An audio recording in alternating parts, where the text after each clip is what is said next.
falhou a sua ideia de jogo? Obrigado, Diniz.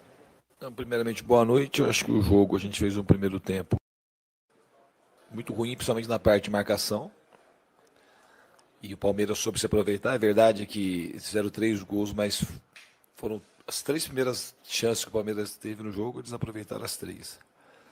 E praticamente liquidou o jogo com isso, que foi o placar final do jogo. A gente teve alguns descuidos muito graves de coletivos, principalmente no sentido de a ideia era não oferecer profundidade para o Palmeiras, não abrir o centro do campo, deixar o jogo mais lento, e a gente fez tudo ao contrário nos gols que a gente tomou.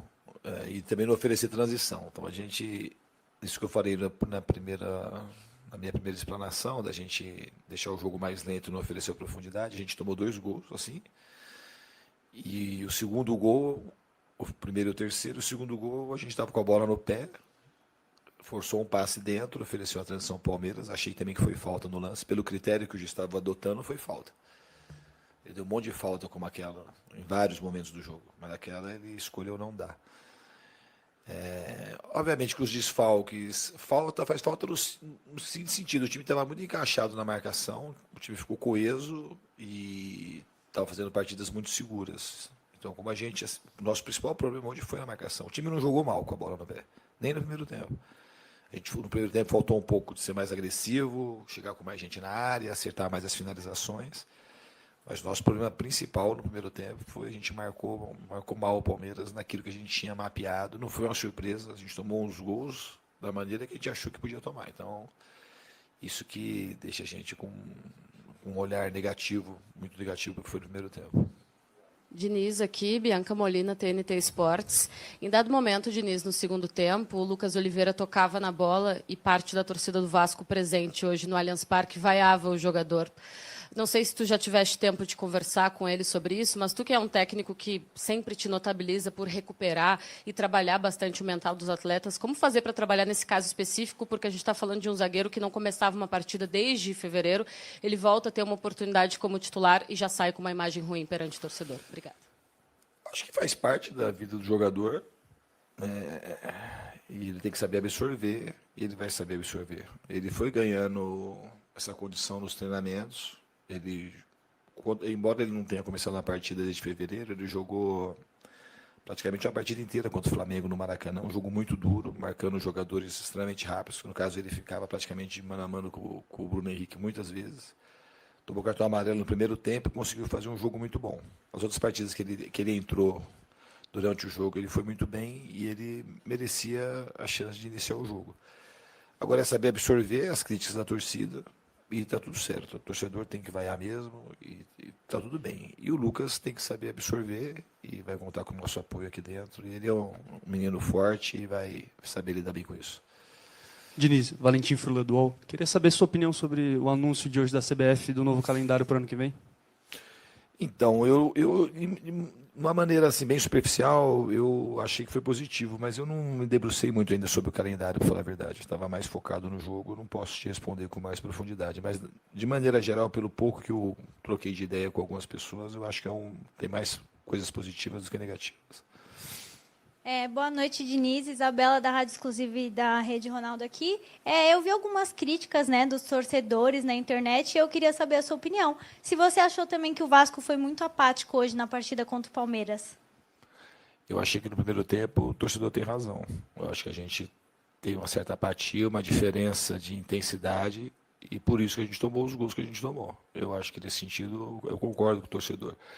No segundo tempo, a gente melhorou basicamente no nosso estado anímico. E foi um jogo mais equilibrado. O Palmeiras teve chance de fazer mais gols, a gente teve chance de fazer gol, então foi um jogo ok, um jogo equilibrado. A gente não foi brilhante em nenhum momento do jogo.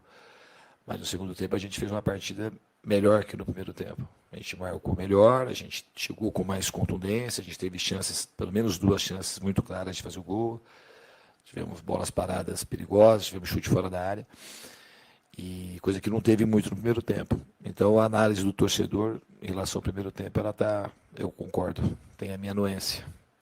Diniz, boa noite. Pedro Julião, Rádio Dimensão Esportiva. Eu queria que você falasse um pouquinho sobre o Verratti, praticamente 2 meses sem marcar um gol de bola rolando. Eu queria saber como você enxerga ele nesse estilo de jogo, ele que é o centroavante um pouco mais de área, e o Vasco tem explorado muito as jogadas em velocidade, tanto com o Raia quanto o Nuno. Quanto você acha que pode pesar para o Verratti um momento como esse, tanto tempo sem marcar um gol com bola rolando?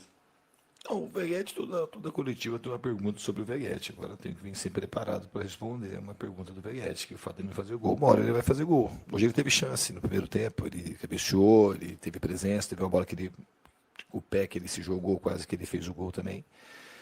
Quando a gente começa a chegar com mais frequência, com cruzamentos, que o forte do Veguete todo mundo sabe, ele é um goleador, que a bola precisa chegar em boas condições para ele marcar. E quando a gente tem um volume maior de chegadas mais limpas, de cruzamento principalmente, ele vai ter mais chance de marcar o gol. Quando ele não marca o gol, ele tem uma função tática muito importante. Tem do espírito de liderança que ele tem, ele é um dos grandes líderes da equipe. E é um goleador. Há 2 meses, todo mundo passa por isso. O Hulk está passando aí por coisa parecida. Todo mundo já passou por isso, todo centroavante. E a gente espera que ele volte a fazer gol, mas enquanto ele não tem feito os gols, ele tem sido muito importante na parte tática. Diniz, se criou uma expectativa muito grande, né?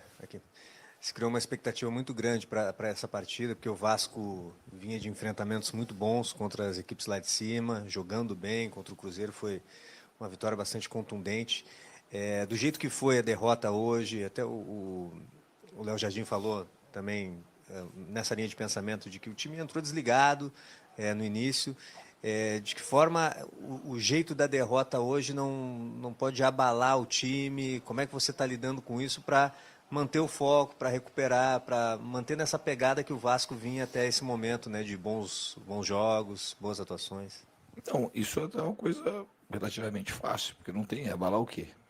Não tem como abalar. O time já teve uma resposta positiva no segundo tempo. O time não pode entrar do jeito que entrou, mas não é uma coisa que não tem o que fazer. O time já começou a reagir no segundo tempo. Eu espero o que vai acontecer é que a gente vai trabalhar bastante e continuar essa melhora contra a Vitória. Não tem tempo o que vai ficar abalado. Não tem abalar nada. Tem que ter raiva. O time tem que ter raiva de fazer o que fez, pô. Não tem nada de abalar nada, absolutamente. Não tem a mínima chance de abalar ninguém. Eu acho que os jogadores já responderam de uma maneira positiva no segundo tempo. E tem que ter raiva e aprender a não fazer. Não se contentar porque fez partidas boas. A gente estava numa sequência de 7 jogos jogando bem.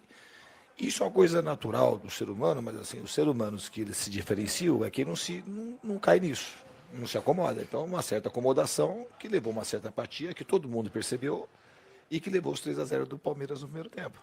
Então, uma análise fácil e o time tem que reagir, e eu acredito que já começou a reagir e vai reagir mais nos treinamentos, e vamos chegar no Vitória e a gente sabe que tem que fazer muito melhor do que a gente fez hoje, principalmente no primeiro tempo. O jogo até que começou aberto, com chances para os dois lados, mas a defesa do Vasco permitiu com que o Palmeiras pudesse ser implacável nas oportunidades que teve.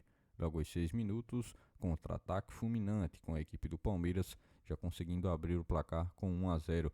O Vasco nem teve tempo de se recuperar e aos 17 minutos a equipe do Palmeiras já havia marcado o segundo gol e permitido, obviamente, com que a vantagem pudesse ser extremamente significativa, tratando-se de um compromisso jogado também na casa do mandante. E aos 23 minutos a equipe já havia também conseguido o terceiro gol marcado, partida liquidada ainda durante o primeiro tempo do compromisso. Na etapa final, a equipe do Palmeiras obviamente baixou bastante o ritmo, tirou o pé do acelerador, administrou a vantagem, mas ainda criou algumas oportunidades para ampliar.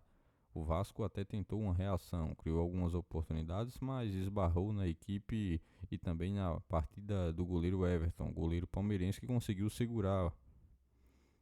Ainda assim, o Cruz Maltino com muita dificuldade, em especial na sua defesa, no jogo rápido do Palmeiras, que permitiu com que o Vasco pudesse ser superado facilmente durante o primeiro tempo, e durante o segundo tempo o Cruz Maltino, mesmo buscando esboçar uma reação, praticamente liquidando a partida com a equipe do Palmeiras já tendo marcado os 3 gols do compromisso no primeiro tempo. O Vasco tem uma sequência de 7 compromissos de invencibilidade pausada agora no momento. Com essa derrota para a equipe do Palmeiras, volta o foco novamente no Campeonato Brasileiro, na busca por fazer com que a equipe consiga voltar a vencer, dessa vez no próximo compromisso contra a equipe do Vitória, dentro de São Januário, na intenção de voltar a vencer.